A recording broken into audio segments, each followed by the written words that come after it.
जब वो निर्मित हुआ ही नहीं तो आपको हैंडओवर नहीं कर सकता। हैंडओवर नहीं करेगा तो आप उसमें प्रतिष्ठा का कार्य कैसे शुरू करेंगे? क्यों? तो अब आप एक बार शुद्धि करेंगे, अशुद्धि करने के बाद फिर अशुद्ध हो किया जाएगा, तो फिर शुद्धि का क्या मतलब निकला? तो यहाँ पर हैंडओवर नहीं लिया गया है।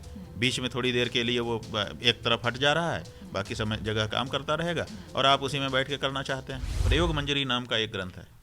प्रयोग मंजरी में ये कहा गया है कि जब हम किसी मंदिर का निर्माण करते हैं तो सबसे पहले शिल्पी को बुलाना पड़ता है। शिल्पी का चयन होगा, फिर हम कहेंगे कि भैया हमारे लिए ये मंदिर बना दो। वो कहेगा कि ठीक है, हमको सामग्री दीजिए, हमको व्यवस्था दीजिए और ये भूमि हमको हमारे हैंडओवर करिए, हम इसको बनाएंगे।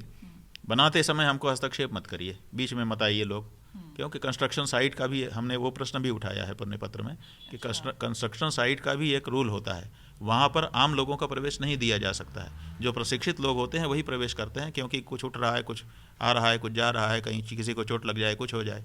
तो जहाँ कंस्ट्रक्शन चल रहा है उसमें क्या सबको प्रवेश दिया जा सकता है? आम आदमी को ये नहीं होता है। तो शिल्पी कहता है कि तब तक हमारे प्राकार में रहेगा, यहाँ कोई दूसरा नहीं आएगा, हमारे जो प्रशिक्षित लोग हैं वही आएंगे। तो वो फिर निर्माण शुरू करता है। जब वो निर्मित हो जाता है तब एक विधि है हमारे यहाँ कि अब वो शिल्पी आएगा। पहले हमने जब शिलान्यास किया तो शिल्पी को चंदन लगा करके, टीका करके, उसका सम्मान करके उसको कहा कि अब आप हमारे लिए बना दीजिए। जब वो बन जाएगा तो फिर एक विधि होगी कि वो शिल्पी आएगा, उस शिल्पी से हम हैंडओवर लेंगे, वो हमको हैंडओवर करेगा कि अब हम आपको फिर पुनः आपका निर्मित मंदिर सौंप रहे हैं, अब आप इसमें प्रतिष्ठादि कार्य कर सकते हैं। तो अपनी तरफ से आश्वस्त करेगा कि हाँ मेरा काम हो चुका, अब मैं बाहर जा रहा हूँ, अब आप इसमें इसके आगे का कार्य करिए। तो जब वो निर्मित हुआ ही नहीं तो आपको हैंडओवर नहीं कर सकता। हैंडओवर नहीं करेगा तो आप उसमें प्रतिष्ठा का कार्य कैसे शुरू करेंगे? क्यों? क्योंकि 7 अशुद्धियाँ हो जाती हैं। जब निर्माण कार्य होता है तो 7 तरह की अशुद्धियाँ होती हैं। उन 7 अशुद्धियों को दूर करने के लिए, पवित्र वातावरण बनाने के लिए 7 पुण्यः वाचन किए जाते हैं। खननम हरणम दाहः पूरणम गो निवासनम विप्रोच्छिष्टम पंचगव्यम सप्तयिता स्थान शुद्धया।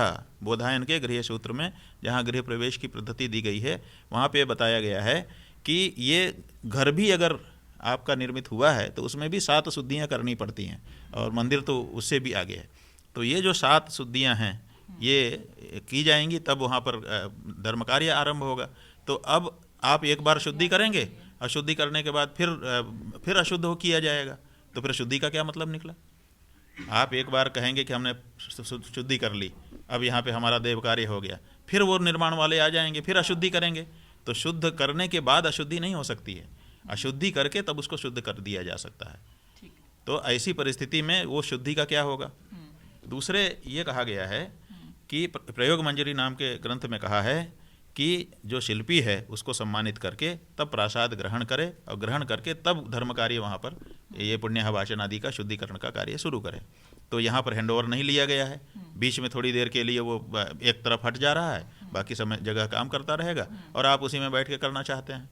ये धर्मशास्त्र सम्मत नहीं है।